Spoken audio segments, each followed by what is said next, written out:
المعجم الاوسط کی حدیث پاک ہے اور اس کے راوی بڑے ہی پیارے صحابی حضرت سیدنا عبداللہ ابن مسعود رضی اللہ تعالی عنہ ہیں۔ وہ کہتے ہیں کہ ایک جہاد میں ہم رسول اللہ صلی اللہ تعالی علیہ وآلہ وسلم کے ساتھ روانہ ہوئے، تو وہاں پر جب ہم پہنچے تو کچھ دنوں کے بعد یہ دیکھا کہ مسلمانوں کو بھوک کی وجہ سے اور دیگر سامان کی کمی کی وجہ سے پریشانی لاحق ہو رہی ہے۔ تو مسلمانوں کے چہروں پر غم کے آثار تھے اور منافقین کے چہروں پر خوشی کے آثار تھے۔ اتنے میں اللہ کے رسول صلی اللہ تعالی علیہ وآلہ وسلم نے ارشاد فرمایا کہ سورج غروب ہونے سے پہلے اللہ تبارک و تعالی تمہارے لیے رزق کا انتظام فرمائے گا۔ غیب کی خبر اللہ کے پیارے اور آخری نبی صلی اللہ علیہ وسلم نے دی۔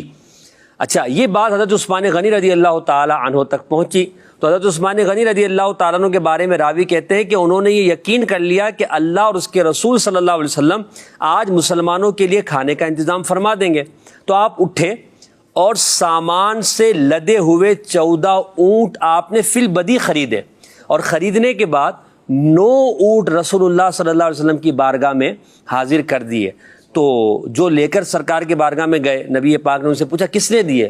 انہوں نے عرض کی یا رسول اللہ، حضرت عثمان نے آپ کی بارگاہ میں تحفہ بھیجا ہے۔ تو رسول اللہ صلی اللہ تعالی علیہ وسلم کے انداز کے بارے میں حضرت عبداللہ ابن مسعود رضی اللہ تعالیٰ عنہ کہتے ہیں کہ رسول اللہ نے اپنے ہاتھ مبارک اٹھائے یہاں تک کہ آپ کی بغل کی سفیدی نظر آنے لگی، اور اس انداز میں حضور نے دعا فرمائی کہ ایسی دعا ہم نے آج سے پہلے نہ سنی تھی۔